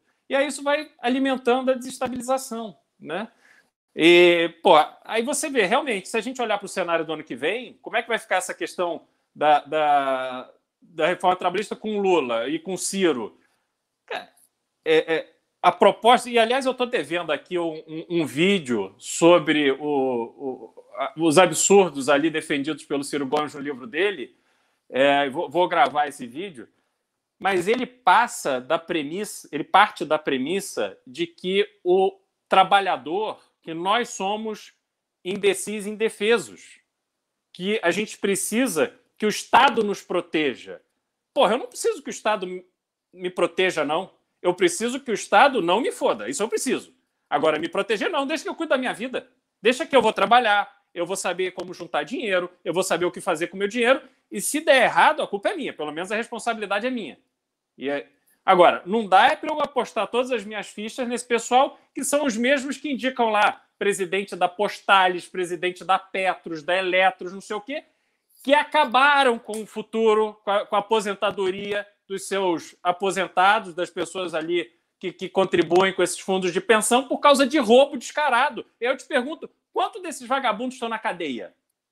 Me fala do gestor do FGTS. Vamos pôr a luz em cima da gestão do FGTS. Bilhões e bilhões e bilhões e bilhões de reais que são administrados por alguém. Porra, sabe quanto o banco paga para ter esse bolo, essa bolada de grana? Porra, muito, porque isso vale muito para os bancos. Como é que se dá isso? Qual é a transparência que a gente tem nessa gestão? Eu não vejo. Não, mas você tem informação pela lei de acesso à informação. Porra, convenhamos. Não é assim que se trata esse tipo de assunto, entendeu? Então, é uma situação perversa que eu rezo para que a gente não caia nas mãos nem de Lula, nem de Ciro, para ter que enfrentar retrocessos que vão ser assim, porra, vindo dessa confusão que a gente vive hoje. Cair na mão de um dos dois realmente vai ser assim desesperador. Mas é a situação dada. É a situação dada e o bode na sala é o Bolsonaro. Quem tá acompanhando aqui, sabe, a gente tá acompanhando a manifestação dia 12, que é pelos crimes do Bolsonaro, é pelo Fora Bolsonaro, e entendo, é uma manifestação fora Bolsonaro, mas além do Fora Bolsonaro, ela abre o leque, ela abre as possibilidades que hoje nós não temos. Veja, os candidatos que falam, eu sou na terceira vez, não conseguem trabalhar por diversas razões. Seja candidatos bons, caso do João Amoedo, que foi sabotado dentro do próprio partido, seja nomes com uma visão muito arcaica de como fazer política, de como debater com as pessoas hoje, que não conseguem entrar no jogo. E não conseguem até porque você tem um Lula de um lado, você tem um Bolsonaro do outro roubando a atenção. Especialmente o Bolsonaro que é um buraco negro de roubar atenção, porque não para de fazer cagada. Então é uma situação complicada. O que permite o Fora Bolsonaro? Permite que a gente tenhamos possibilidades. A gente tem o famoso horizonte de opções. Viver é ter opção também. Quando você não tem opção nenhuma, você é um escravo. Quando você não pode escolher algo, você é um escravo. E o que está sendo dado pra gente para 2022 é a opção da escravidão, a servidão. Ora, tem o Lula, que já avisou assim, na maior tranquilidade. Fica pelado, aparece de sunga. Olha só, vou regular a mídia e as redes sociais. O que isso significa? Ninguém regula as redes sociais e a mídia porque está interessado no bom funcionamento. Não é nada disso. O mesmo PT que estava arrependido que ele não mexeu no exército e nas forças armadas enquanto estivesse no poder. E que pretende rever isso. É desesperador.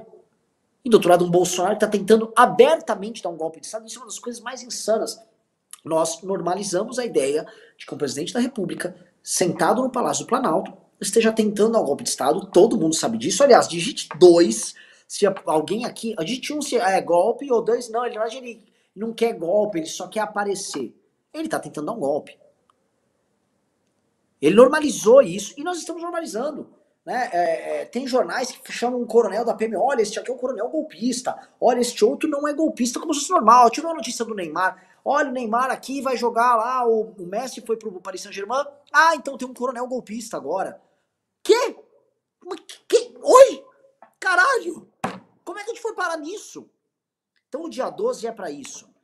Só que o dia 12, cara, novamente, ele é ou o começo de um novo horizonte, é um começo de uma nova chance pra todos nós, ou também, parafraseando aquele nazista que estava na cultura, ou não é nada, ou não será nada, ou não teremos nada, ou o dia 12 será heróico, ou ele não será nada. Porque se não tivermos uma manifestação robusta, e não tivermos a luta de todos vocês, a guerra de vocês contra esses caras, estamos lenhados. E é uma das situações mais tensas e perversas que a gente vai ter. Porque a gente vai ter gente desesperada, gente em pânico. A gente já está vivendo fuga de cérebros. Isso é nítido. A quantidade de jovens brasileiros que estão saindo do Brasil, buscando viver no Canadá, na Austrália, na Europa, nos Estados Unidos, é gigantesca. E essa fuga está acontecendo. E isso é natural. É algo que acontece na Argentina. E, cara, que merda, cara. É muito ruim. Eu fico um pouco assim, eu ia cobrar vocês que estão assistindo aqui a live sobre esse problema, né? Sobre, porra, ó só, não tem, a galera não tá pimbando, não tá indo. Mas eu entendo, isso no final do mês. Né? Quem não tá sofrendo, por favor, doe. Doe um pouco a mais em nome daquelas pessoas que não estão podendo doar. Que é a manifestação, cara. Domingo, só pra comentar com vocês, tá? Domingo vai ter o panfletaço que a gente tá fazendo sábado, a gente vai fazer domingo. São Paulo, Rio, Belo Horizonte e Brasília. Eu vou pro Rio, vai estar eu e o João Amoedo. E eis o ponto, pra vocês sempre se lembrarem disso, vocês não esquecerem, que no Rio de Janeiro, o Amoedo, que é pré-candidato à presidência, tá. Nem sei se ele vai conseguir legenda pra ser candidato, mas no Rio de Janeiro ele estará lá. Por que os demais não estão? Porque os demais nomes que vão querer aparecer na eleição, todo pimpão, falando, eu não sou nem Lula nem Bolsonaro, o que você fez pra não estar nem Lula nem Bolsonaro? Bacana, você conseguiu arrumar uma legenda, mas e aí? Arrumar legenda não significa construir os corações e mentes das pessoas numa luta verdadeira contra dois inimigos que querem te transformar em um servo.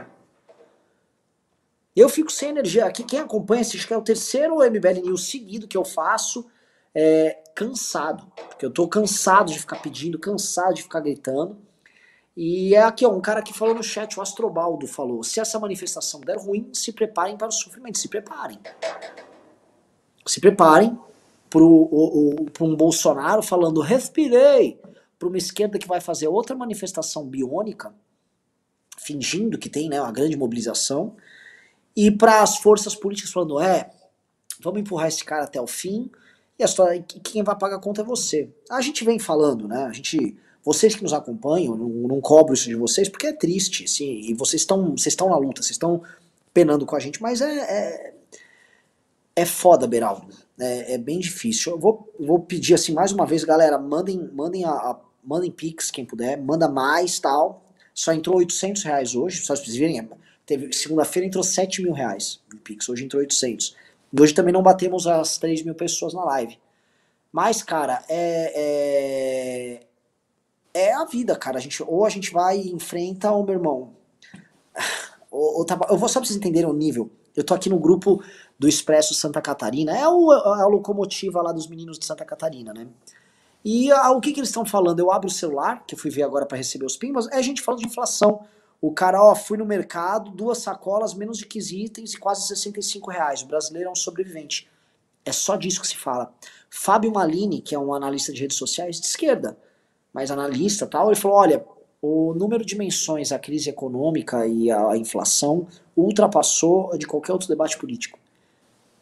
Chegou o drama, né? Assim como chegou a pandemia e ela mudou a vida das pessoas, chegou a conta do governo Bolsonaro, cara, e a gente tá sofrendo nessa merda. Eu vou começar a ler então o superchat aqui. Vamos lá. O Bruno Borges mandou 5 euros, disse: fala sobre o grande merge PP, PSL, PRB e os efeitos na candidatura Arthur. PS, passa o PayPal lá no WhatsApp, Renan. Abraços. Cara, isso é um boatão que vem rolando há bastante tempo, que eles vão se fundir. Né? É muito bonito falar em fusão, mas o PRB, né? Eu não sei se é o PRB que tá nesse jogo, que você citou o PR ou o PRB. PRB. A Universal vai topar perder o comando da legenda que ela vem investindo há anos. Não, o Bivar vai topar perder o comando do partido que se tornou o segundo maior do Brasil. O PP vai entregar os comandos. Isso não funciona assim. Não. Não sei o que o Beraldo acha. Não vejo nenhuma possibilidade de você pegar tanto cacique e colocar na mesma tribo. Na verdade, o que costuma ter, as fusões que tem são partidos grandes absorvendo os pequenos. Não partidos têm capacidade de absorção de pequenos se fagocitando mutuamente. Não tem muito sentido isso aí, não. Jefferson Schilling disse, quanto mais Bolsonaro fica, mais santo Lula se torna. Mas E tem um detalhe, tá?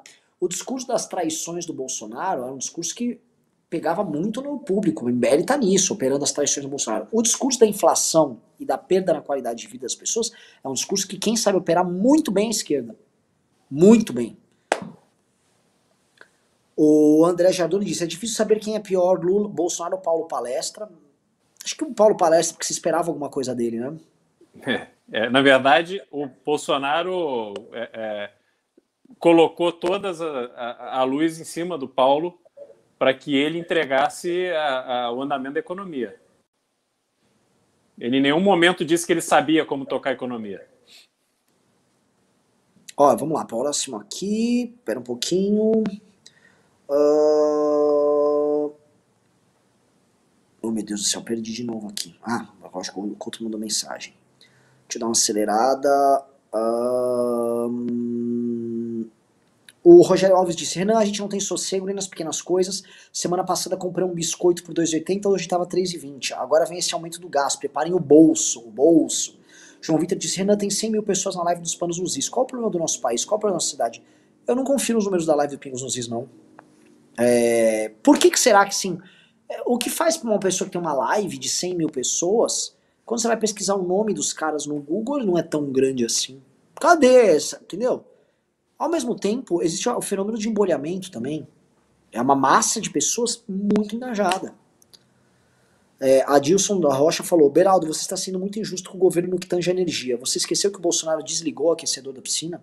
É verdade, ele lembrou hoje que ele desligou. Eu desliguei o aquecedor. O Adilson disse, Renan, o que acha do da Cunha? Brincadeira, só queria você puto mesmo. Eu não tô nem puto, tô cansado. Eu não fico puto. O da Cunha foi hoje no Pânico, e como eu avisei tá? Ele falou que o Bolsonaro vem fazendo coisas boas. É o da Cunha. O da Cunha, a gente entendeu, ele começou como um cara de polícia, ele nem era de direita. Sempre teve bandeiras que não pegavam. Ele até tinha um discurso sensato. Aí o da Cunha virou podcaster, e aí ele entrou no radar do debate político, e aí as pessoas que acompanham político começaram a seguir ele. Vieram os bolsominions. Ele tem assessor, ele tem pessoas que cuidam da carreira dele. Eles, opa. Aí os caras agora, porque todo cara que é um assessor, né, um cara que trabalha junto, é muito esperto, vamos ganhar o público bolsominion. Agora o da Cunha, que era contra armamento, agora ele é a favor do armamento civil. Agora ele gosta do Bolsonaro. E aí ele que foi afastado da polícia, ele tá indo pro MDB, que tá na prefeitura de São Paulo. Então eu imagino que o da Cunha vai virar guarda civil e ele vai querer votos de bolsominion. E é isso. Ele também não vai ser candidato a governador, não. Eu não estou falando isso não é porque ele tá concorrendo a tudo. Não, ele não vai ser candidato a governador. O problema é que ele só é mais um cara fazendo isso, né? E muita gente se ilude. O Cortes, em engrenagem social, disse: Renan, o da Cunha tá falando em ser governador. Acho que ele é o único que tem chance de tirar o voto do Arthur. Como você e o Beraldo veem a situação? Puta, já respondi. O José Afonso disse: Nassim Taleb imortalizou o Tony Gordo, mas não acho que o Bolsonaro seja antifrágil. Se fosse o Tony Gorgo, tinha feito o Brasil uma máquina. Cadu Falcão disse: Bolsonaro na cadeia. José Afonso disse: só lembrando sobre o assunto da matriz energética. Muitos órgãos públicos fizeram teletrabalho e o consumo foi muito menor nesse 1 ano e meio. Lucas Valinotto mandou 5 libras, disse: dinheiro, money, soul de Guel, disso que vocês precisam, tá aí um pouco para ajudar. Exato. Noite Ilustrada disse: Liberaldo, o que você achou do livro do Ciro Gomes?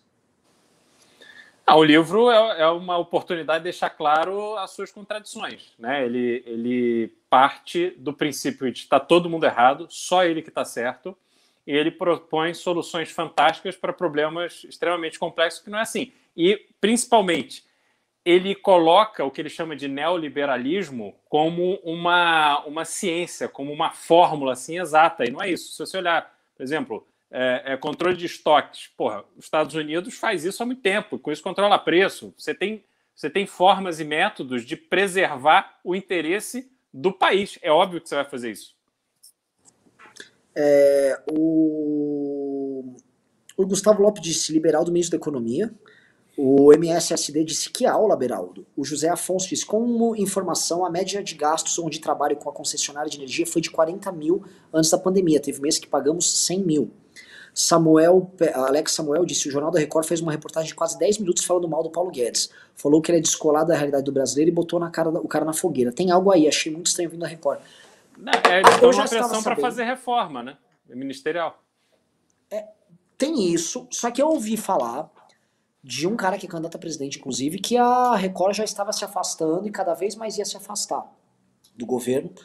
E eles fazem cálculo, né? O voto do PRB é um voto misto, ele é um voto de máquina e opinião ao mesmo tempo. Ele é um voto de igreja, então tem um componente de opinião também. O bolsonarismo chegou nisso aí, mas tem um componente de máquina.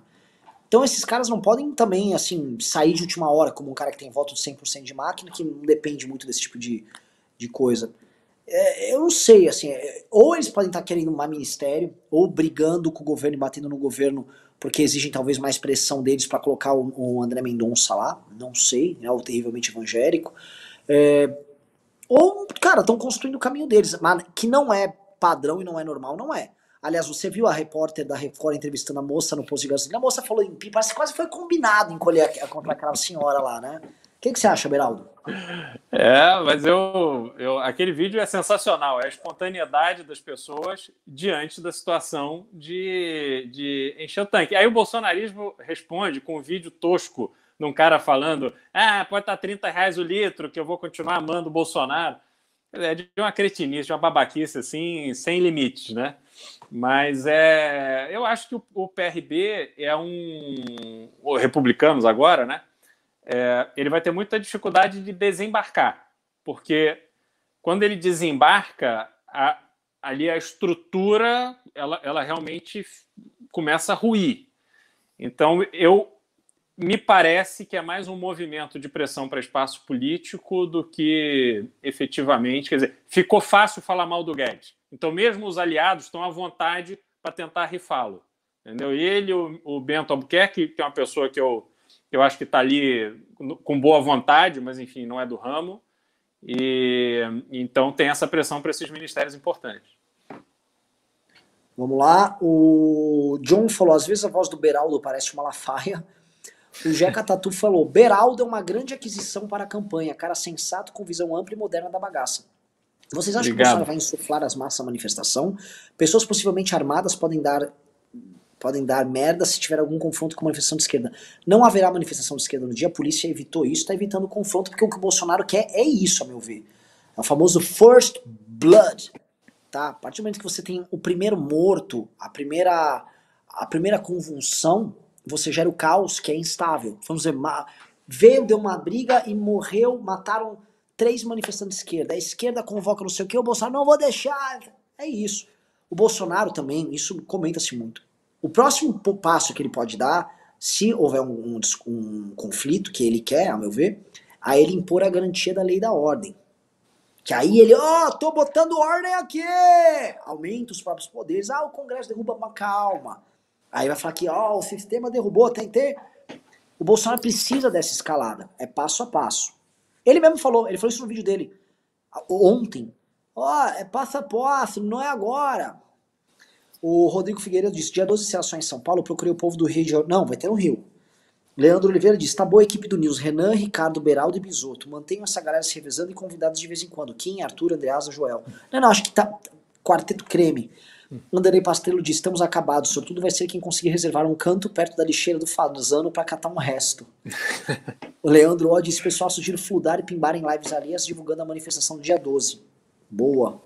Lucas Cazu diz, quem não puder dar pix nos alimente com sua fúria e ódio por esses verbos deveriam trabalhar por nós. O ódio é a força motriz do mundo, ele precisa ser exacerbado. Isso aí, Lucas Cazu, além de gêniozinho, tá ajudando a gente na manifestação, entendeu a política do ódio, do bem aqui.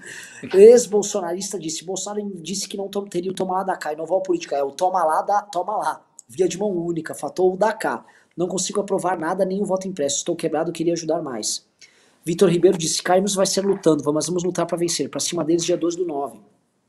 Fernando Virala disse, só reforçando para o Beraldo que o vídeo a respeito da farsa Ciro Gomes é de suma importância nesse momento. Ciro ganha a eleição, é tão nocivo quanto o Bolsonaro ou Molusco. Aí vamos lá, vamos pro Pix. O Conrado mandou fora Bolsonaro, / Jeca Tatu.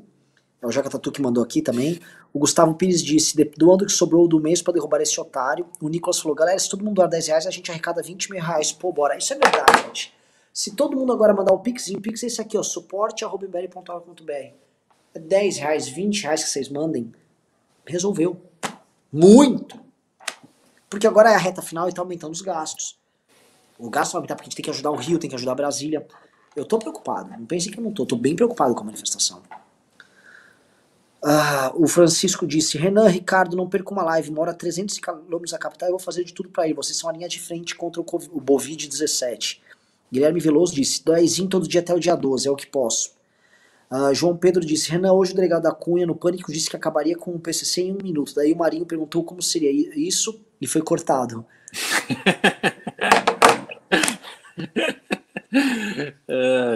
O delegado da Cunha, ele vai acabar com o PCC em 1 minuto. Quando ele estava na ativa, ele não acabou, mas agora ele vai acabar. Você precisa eleger ele, aí ele vai acabar com o PCC em 1 minuto. É isso, pessoal. É isso, tá? É tudo muito... O Brasil se resolve as coisas muito fácil. É que todo mundo é muito burro e só os caras que apresentam soluções fáceis, tipo o Bolsonaro. O Bolsonaro dizia assim, o Brasil é muito rico, tem nióbio, tem grafeno. Pra resolver é só tirar esses ladrão daí. Basta ter Deus no coração e amar o Brasil. Porra, era isso. Era só ter Deus no coração, amar o Brasil. Acabou. A complexidade de um país que é a 8ª economia do mundo, mas está perdendo espaço em diversos setores e que está ficando meramente agrária e grandes centros urbanos com gente que tem pouca produtividade, tudo isso esquece, era só isso. Só precisava amar o Brasil. Essas coisas, velho, que fode tudo. E só uma observação, Renan, você falou do agro agora, mas você tinha falado do Uber, né? Mais ou menos 2 milhões de motoristas de Uber. O volume de empregos gerados pelo agro, você tem vastas áreas de terra, mas a geração de emprego ela é muito pequena. Então, provavelmente você está próximo ali do número de motoristas de Uber e pessoas diretamente empregadas pelo agro. Tem muito folclore, tem muita ficção nesse assunto agro no Brasil? Vendo disso, né? O agro exportador, ele é altamente mecanizado. Você tem setores do agro, por exemplo, a parte de hortifruti, a parte de frutas e a parte que está nos cinturões urbanos, que ela emprega bastante. A agroindústria também, mas ela não é o agro exportador, né? Era o agro sem glamour, né? O agro daquele japonesinho que vai levar material para feira, o agro que fornece para os mercados e tal. E esse não é tão glamourizado, esse está sofrendo também, esse aí está penando também. Sim. A gente teve hoje em Ribeirão Preto, e em reunião lá, e lá tem a principal feira agro do Brasil. 3 bilhões de reais de negócios. Cara, vendendo máquina. Isso quer dizer alguma coisa. Sim. Uma pergunta aí, Beraldo, antes de terminar de ler os pimbas, como é que foi aí a agenda? Como é que tá o Arthur aí? Como é que foi? Como é que tá essa construção aí da locomotiva? Você começou aí na locomotiva, já acho que é o terceiro ou quarto aí da tua, né? Terceira viagem minha com a locomotiva. A gente hoje esteve em Ribeirão Preto. Tivemos lá com uma turma, com umas 30 pessoas ali, fãs do MBL, fãs do Arthur, e com vereadores. Então foi um momento ali muito bacana de conversar com aquela militância realmente engajada. A gente foi para Jaboticabal, tivemos lá com o prefeito, e também uma conversa muito boa, tivemos com vários vereadores. Ali tá, assim, a receptividade está muito grande e a gente nota claramente um cansaço das pessoas com o discurso de sempre do PSDB. Quer dizer, tem muita grana na mesa por parte do governo do Estado, mas mesmo a grana sendo tentadora, do ponto de vista de discurso, de proposta, de perspectiva, de diálogo, você nota claramente que as pessoas estão de saco cheio. E quem se propõe a alternativa, isso é o Alckmin, que é quem praticava isso antes, né? E aí, tirando o Alckmin, tem o Arthur, que é um cara que está próximo dos 10% nas pesquisas para o estado de São Paulo, e vocês estão construindo uma coisa que é totalmente diferente, porque, assim, galera, não basta a gente falar nova política, igual tem, vocês sabem que tem, vocês botem no chat de quem eu estou falando, né? Sem você praticá-la. Nova política como discurso, economizei clips. Ou, olha, vamos acabar com a polarização. É uma coisa. Outra coisa que o Beraldo fez, eu fui algumas, mas assim, o Arthur tá conduzindo isso, com o Kim, o Rubinho, a Amanda, a Adelaide, o Beraldo. É uma turnê pelo estado, em cidade pequena, falar com o vereador e construir de baixo pra cima. Não assim, que emenda você precisa? Precisa de quanto de grana? Tá precisando de uma ponte aí? Quer que eu faça um estado vicinal? Toma. Não é, até porque os problemas que afligem essas lideranças locais e as pessoas é diferente. O que a gente tá fazendo é sair daquele papo, vocês do MBL estão lá polarizando. Não, cara, a gente tá defendendo o Brasil de um golpe de Estado, tá atacando um governo que é do campo da direita. Se a gente fosse oportunista, a gente tava quietinho, tava fazendo igual o da Cunha, já que vocês estão citando o da Cunha aí. Tava lá, fazendo cálculo. Mas, cara, o Arthur tá fazendo uma coisa que muita gente não esperava dele. Que é ir conversar com liderança mesmo. Não sei, o que você tá tirando dessa impressão aí? Que, assim, tem um caminho, essa construção que ele tá fazendo pode dar bom? Não tem a menor dúvida de que vai dar, Renan, porque, veja, a gente tem uma visão clara e trata os vereadores, os prefeitos, as lideranças locais com a importância que elas realmente têm. A gente vive na cidade, né? Então, o papel do Estado é viabilizar o progresso que acontece nas cidades. E essa experiência ela tem sido muito, muito importante porque ela vai nos dar a possibilidade de estabelecer um padrão mínimo para os municípios de São Paulo. A gente pode criar um ISO 9000, algo para os municípios. Então, a gente sabe, depois de colocando todo esse conhecimento que a gente está absorvendo, a gente vai saber o que falta de infraestrutura tecnológica, o que falta de infraestrutura física, o que falta na área de saúde, e a gente pode estabelecer padrões mínimos onde o papel do Estado será ajudar esses municípios de forma objetiva a viabilizarem aquilo. Então, essa comunicação direta, esse acesso direto que a gente está tendo com os prefeitos e vereadores e as lideranças locais, elas mudam o jogo por completo. E eu não tenho a menor dúvida, e a gente tem que lembrar o seguinte: a maior parte da votação do Arthur de 2018 foi no interior, não foi na capital. Na capital ele teve 10% da intenção de voto para prefeito numa eleição que o Márcio França, ex-governador, teve 12%. E o Boulos foi para o segundo turno com 18%. Né? Então, o Arthur ele chegou lá com 1%, as pesquisas deixaram ele lá muito para baixo e tal, e aí você começa a ter uma campanha desacreditada, né? As pessoas gostam de você, mas, pô, querem dar o voto útil em alguém. Agora não. Agora a gente vai chegar com a força do interior e vai chegar com o Arthur, quer dizer, não dá mais para os estudos de pesquisa mentirem. Então a gente está vendo, porra, estamos há 1 ano e pouco da eleição, o Arthur está com 7%. Esse trabalho vai começar a gerar resultado e a gente vai ver essa candidatura ganhando força. É o que eu sinto também, porque campanha, como tem que ser feita, é que às vezes sabe que eu tenho medo, Beraldo? Vou falar aqui pra galera que tá assistindo a gente. É a gente fazer as coisas certas e não ser recompensado por fazer o certo. Por exemplo, a gente se posicionou muito correto nessa questão do governo Bolsonaro, apanhamos demais. E a gente fica, às vezes aí vem um picareta, surge um picareta do nada e sai fazendo cálculo. E a gente não tá nisso. E agora, Arthur, sei lá, podia simplesmente só aparecer na época da eleição e ficar fazendo um monte de bravata. Que pega bem falar? Pá. E não tá, cara. O cara tá, assim, vocês estão aí. Você deve estar dentro de um hotel aí, pelo que eu tô vendo, tem até um interruptor no hotel. Em Araraquara. Vocês estão em Araraquara. Sabe, vocês estão rodando aqui mesmo. E assim, gente, isso é política, política boa à moda antiga.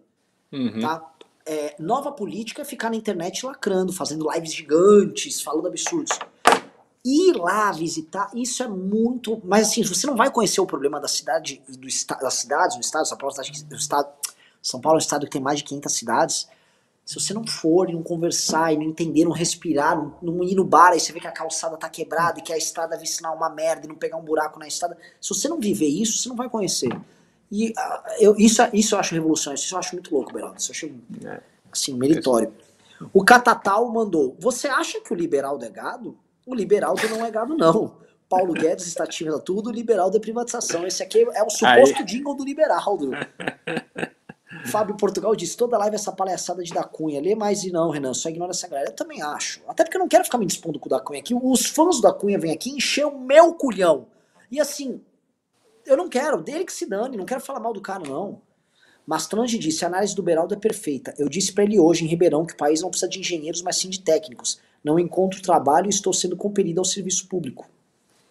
Eduardo Tenor disse, da Cunha só quer like, o povo ainda não se tocou. Agora vamos pra mais pix. O Vinícius disse, vamos à luta, e que se foda se der errado, vamos lutar pelas nossas vidas e liberdades. João Pedro disse, Renan, os sinomínios são tão ruins e fanáticos quanto os bolsopetistas. O Wellington disse, Beraldo, consegue explicar em conta simples como que a gasolina sai da refinaria a R$ 1,95 e chega ao consumidor a quase R$ 7? Bom, vamos lá. Primeiro que o presidente da República é o idiota de falar isso para o público para parecer que ele é uma vítima do sistema. A Petrobras produz a gasolina, vende, e ela é a substituta tributária da cadeia. Então, a Petrobras recolhe o imposto ICMS que incide em cima da gasolina. E aí, então não é esse valor do produto mais o imposto que ela própria recolhe ou deveria recolher. Esse produto, no Brasil, pela lei, ela tem que ser vendida para uma distribuidora. A distribuidora pega o produto da refinaria, ou ela recebe por bombeamento, ou ela recebe por caminhão, e aí ela coloca no tanque dela. No tanque dela, ela vende para o posto. Aí vem um outro caminhão que carrega e leva até o posto de gasolina. Então você tem a Petrobras ganhando dinheiro, e a gente tem que lembrar que a Petrobras teve um lucro de, acho que foi 50 bi, se não me engano, no segundo trimestre de 2021. Nós aqui pagando R$7 o litro da gasolina e a porra da Petrobras dando 50 bi de lucro. Essa é sacanagem. Aí a culpa é do governador, entendeu? Aí, ok. E aí vai para o posto. O posto de gasolina determina o preço que a gente paga, que é o custo dele que ele compra da distribuidora mais a margem de lucro. Agora, você acha que com as cadeias de postos de gasolina cada vez mais consolidadas, a gente vai conseguir pagar barato? Não tem concorrência. Às vezes você tem aqui um posto Shell aqui, um posto Ipiranga ali, um BR lá. É o mesmo dono. E aí você acha, porra, tá tudo o mesmo preço. Não pode estar o mesmo preço. Não tem nenhuma eficiência. Um posto não tem menos funcionário, não paga menos no aluguel. Cara... Então, assim, é uma sacanagem. Aí fica esse babaca do Bolsonaro falando da refinaria, quando, na verdade, eu não abasteço a refinaria, eu abasteço no posto. Então vamos tratar do posto. Posso falar baita aquisição aqui do Beraldo, hein? Eu não manjo dessas porras. Se eu jogar pergunta, se fosse pra mim, eu ia falar, ó, sei lá, eu vou ver e aí eu gravo um vídeo sobre isso. O Hugo Leonardo disse, Arthur precisa divulgar mais a manifestação, coloque pelo menos um comentário fixo nos vídeos. Eu acho que precisa sim, eu vou cobrar mais dele. O Guilherme Krieger disse, se o Lula ou o Ciro vencerem e vierem tentar romper o teto de gastos ou retroceder na reforma trabalhista, não acha que a direita esquece os rachas em razão de um mal maior? Acho que não, viu? Eu acho que não. Acho que a direita bolsonarista, ela tá muito em outra, ela avançou em tantos que ela vai estar focada assim em o Bolsonaro não ser preso, na China fazendo... Ela não é focada nem no governo Bolsonaro nas coisas práticas. Nas coisas práticas do governo Bolsonaro ela não é focada. Mesmo no voto impresso, a gente fez uma live com o Kim contou. Os caras do governo no voto impresso não trabalharam, quem trabalhou foi o Centrão. O Mastrange disse, o país está ferrado faz tempo, mas o Bolsonaro amplificou o desastre. Aliás, obrigado pela atenção, Beraldo. Mastrange é um grande acompanhante aqui do MBL News, é um cara que está sempre aqui assistindo, é um cara do time. Gente finíssima. O Ruslan disse, a indústria está sofrendo, tudo em relação aos bens de capital são cotados em dólares, não temos tecnologia brasileira. É desesperador. Aqui eu sou um industrial falido. Eu sou um cara que entrei na política, já gostava na época da faculdade, fiz política estudantil, criei um monte de coisa nova na época da faculdade, mas eu entrei pra valer nessa época porque eu quebrei. E eu trabalhava como recuperando empresa falidas. Tipo, um cara que trabalhava com isso, meu pai também era bom nisso, mano, a gente era casca grossa, a gente desistia porque, mano, fudeu mesmo. E saímos fora e eu via a indústria brasileira, eu via os clientes que a gente tinha, empresas grandes, desaparecerem. Grandes sistemistas automotivos no Brasil irem embora do Brasil. A indústria brasileira ela tá virando pó. E aí também isso não se debate, né? Só o Ciro Gomes debate isso. E nem acho que ele debate da forma mais precisa, porque eu vejo o Ciro Gomes um papo muito porque traga financiamento, mas e aí, vai gerar inflação esse financiamento? Como é que vai funcionar? Você vai fechar o Brasil? Mas o Brasil não tem tecnologia, vai trazer como os bens de capital? E a produtividade?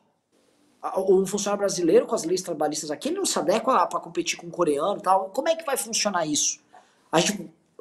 E aí eu vejo muito, não, porque tem um acelerador de partículas em Campinas, eles vêm com umas conversas assim, meio... Calma, velho, eu quero saber a metalúrgica ali, a gente sabe como resolve. Eu não sei, cara, mas pelo menos eles debatem. Vou fazer aqui essa ressalva, pelo menos eles estão afim desse debate. O Paulo Guedes ignora, isso não existe para ele. A Isadora mandou Pix pelas análises do Beraldo. Beraldo, esse programa foi teu.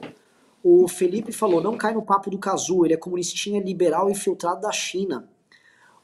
Chegamos a R$2.000 de Pix. Pelo menos tem muita gente. Posso falar? Tá todo mundo mandando um monte de Pixzinho. Puta que pariu, vamos pra R$2.000 de Pix. Olha só, tava aqui. É isso, galera. Não pode mandar pouco, velho. Manda pouco, tá faltando um mês, manda pouco e vamos que vamos. O Jean mandou 20 e disse, bora ajudar, 12 de 9 eu vou. Pimba, vamos lá. O Jefferson Palacios disse, sou ANCAP e apesar de pensar diferente, admiro muito o MBL. Para ajudar o engajamento das pessoas, vocês podem fazer vídeos curtos divulgando dia 12 e destruindo as mentiras do bolso para visualizar no Zap, justamente onde eles espalham suas fake news. A gente já fez alguns e não viralizou, tá? Vamos fazer mais. Mas não tá... Eu não sei o que acontece. Quando a gente tinha os tios do Zap divulgando fora Dilma, era mais fácil. Hoje não tá tanto. O Adilson falou, Renan, quanto precisamos levantar no total? E dessas 2.000 pessoas que estão nesse chat, dá pra saber o quanto foi doado. Acredito que a maioria já deve ter doado, por isso não está rolando. Deixa eu explicar, tá? Nós já levantamos aí, em todas as lives, cara, tranquilamente, mais de R$150 mil, tá, pessoal? Deve estar aí uns R$170 mil. Isso tá indo em material impresso. Só de material impresso já foi uns 50 pau, tranquilamente. Contratando gente para trabalhar, para divulgar. E impulsionamento, que é o grosso vai impulsionar. E isso vai gastar mais agora nas semanas finais. A gente no começo estava com medo e focou mais em São Paulo. E aí a gente começou a abrir o leque agora para as outras cidades. Então a gente tá abrindo. Então eu falei, bom, a galera tá aumentando a doação. A gente não esperava que tivesse essa redução de doações nos últimos 2 programas. Mas tá muito concentrado no MBL News. Assim, basicamente vocês que assistem a gente, vocês estão carregando a manifestação nas costas. Por isso que eu fico envergonhado de cobrar. Eu não consigo ser o pastorzão, eu não sou... Não dá, cara, eu fico tipo até mal. Porque muitos, além de doar, vão adesivar. Eu falo, mano, eu vou cobrar essas pessoas, velho. Não tem esse direito. O Márcio Arnaud disse, Renan, faz um vídeo bem sensacionalista referente ao dia 12. Eu já faço, viu? O Mastante disse, Renan e Beraldo, vocês também se sentem inquilinos indesejados no próprio país? Assim, tipo, seu Madruga devendo 14 meses de aluguel, só que da própria casa? Eu entendo essa situação. Sentimento de corno, assim. Beraldo, se você já foi representar a empresa numa agência trabalhista, eu já fui várias vezes. É essa a sensação. Sim. Tipo, como é que é, mano? Eu tô trabalhando, tô gerando tipo, você tá como um vilão, um lixo. E a gente tá esquecendo desses caras, né? Dos juízes trabalhistas, dessa gente, porque o Bolsonaro é o presidente de direita, né? Os problemas são de outra ordem, mas isso vai voltar com o Lula. Vamos lá, pra gente matar aqui o programa, tem speaks aí, vamos lá. O Gustavo Henrique disse, incrível como tem muita gente achando que o Ciro Gomes é a terceira via. O Guilherme Pereira disse, mandando a minha ajuda. O Francisco Natanael disse, minha ajuda para manifestação. O Lucas Campos disse, Pimbinha para vocês são minha de esperança. O Jean Saiva disse, Renan, dá um direcionamento para quem pretende ser candidato em 22 e junto com o MBL. Direcionamento era ter feito a academia MBL, que já você fez a academia, você vai ter o direcionamento dentro da academia e depois conosco. Bruno Geber disse, nós do núcleo de governador Valadares levamos uma faixa fora Bolsonaro no viaduto. Hoje o Gado levou uma faixa a favor do Bolsonaro no mesmo viaduto, o silêncio reina. O ato está no Insta da Lê Silva. Mas tá, gente, eu não tenho o apoio do Gado que eles acham. O Bolsonaro tá tendo que pagar para levar a gente pra manifestação. E não digo que vai ser pequeno dia 7. Vai ser cheio de gente que pelegou. O Bolsonaro tá pagando a igreja tá levando gente, tá dando almocinho. Esse é o esquema. Nuca Meira disse, até para quem doa tá foda. Compra de doações hoje e conseguimos muito menos cestas básicas que no mês passado por causa do preço dos alimentos. Bizarro. Beraldo, muito bom. Não. Nunca, tá isso mesmo, a cesta básica tá mais cara, né? O custo da cesta básica tá bizarro. Esse dia tá bizarro. Eu tô assim, eu vou no mercado, cada mercado é um susto. Vamos lá, terminando o programa que estamos todo mundo cansado. O Eduardo falou, tamo junto. O Lucas Oliveira disse, como reverter o estrago que o Paulo Guedes fez para a imagem do liberalismo no Brasil? Olha, os únicos que estão fazendo isso somos nós, tá? Porque o movimento liberal guedista tá lá falando em liberdade de expressão para quem pede golpe de Estado. Beraldo, o movimento liberal hoje no Brasil defende isso. Estão fechando sites de notícia falsa que pede golpe de Estado, estão tirando financiamento. Isso é um ataque à liberdade de expressão. Mas o liberalismo econômico que você defendia que está sendo destruído pelo Guedes. Mas, Renan, os liberais no Brasil que leram algum livro sobre liberalismo, origem do liberalismo, é o mínimo, né? No geral. E outra coisa, o bolsonarista, sobre o Gado não lê jornal, ele lê a notícia que chega no Zap.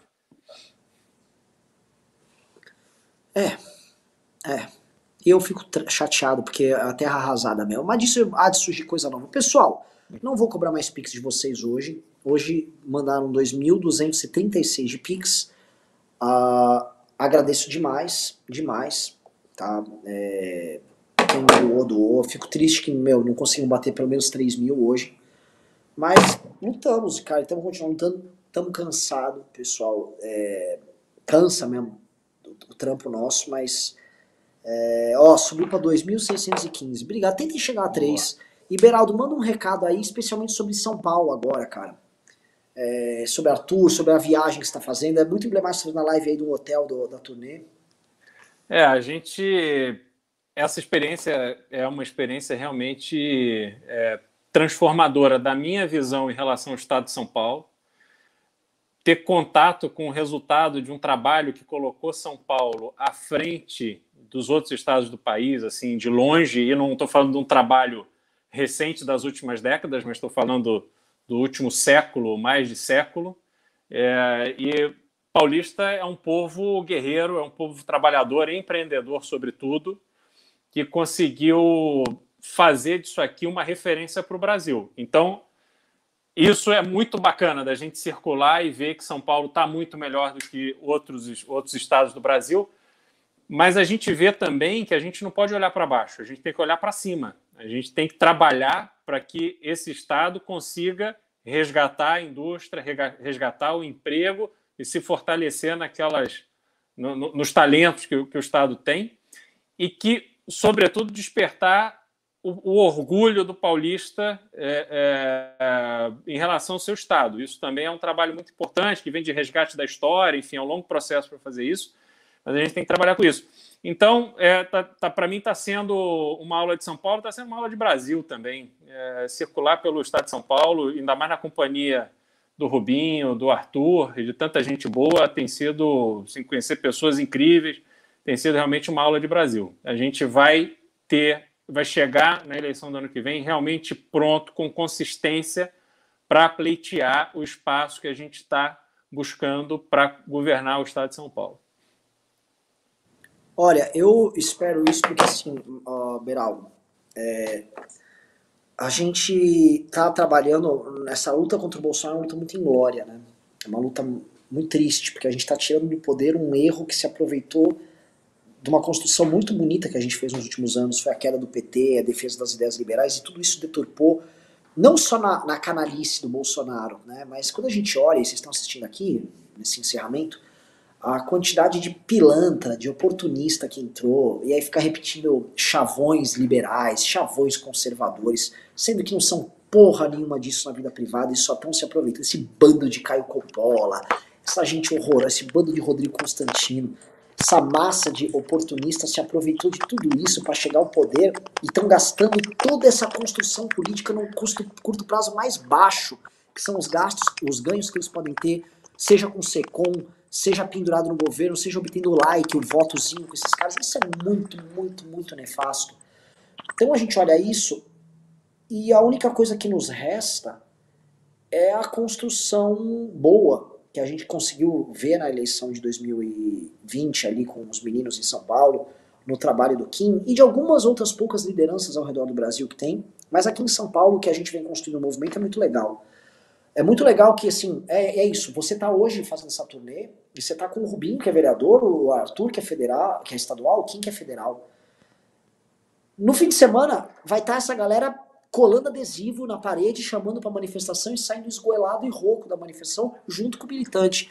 E a galera que é militante, tá com a gente nos adesivaços, sabe que a gente não é o general que fica na tenda enquanto a galera anda. A gente anda toda a distância, vai até o fim, e vai e luta junto. Como diz o Alexandre o Grande, no famoso discurso que ele deu, soldado nenhum vai mostrar que tem mais cicatrizes do que eu. Basicamente, eu tenho moral para falar com vocês aqui, porque eu penei aqui como vocês, eu tomei flecha aqui em vocês, eu me fudi como vocês. E a gente constrói essa legitimidade nossa se fudendo junto com as pessoas, e as pessoas vivem isso com a gente, não querem que a gente desanime, porque a gente desanimar é como se eles desanimassem também. Mas, ver assim, de um lado, né, e é muito legal a gente estar os dois hoje fazendo live, do lado você tá aí com uma missão, cara, que é uma missão que eu não tenho o direito dessa missão. Então, com a missão de destruir esses outros caras. E você tá com a missão de construir, né? E são duas missões diferentes, mas elas conversam entre si. E, porra, sabe? É triste. Tanto destruir como construir hoje tá difícil. Tá feio. E tem potencial. Tem gente boa. Tem. Lógico que tem, cara. Se não era mais fácil desistir do Brasil, você voltava pros Estados Unidos. Cara, sei lá, eu ia pra fora também. Ou fazer igual esses puto faz, se vende igual merda. Né? Se vende aí fica falando pilantragem, fica enganando os outros como esse bando de influência lixo que tem aí. Mas não dá, cara, eu não consigo fazer isso. Porque aí entra a questão histórica, né? Que é o recado final que eu deixo pra todo mundo que tá ajudando, todo mundo tá participando. E até do trabalho que você tá desenvolvendo e do trabalho que a gente também desenvolve. Como você vai ser visto na história. É a ideia de que você é um agente histórico, você não é uma pessoa que tá no mundo de passagem, tira uma grana, paga umas contas e depois morre, né? Que legado você vai deixar? Como você vai falar pras pessoas, pros filhos, netos, como você vai ser visto? E, cara, eu não quero que o livro de história conte que a gente foi um bando de bosta omisso, é só isso, cara. E se a gente conseguir fazer isso já é bastante. Esse é o ponto importante.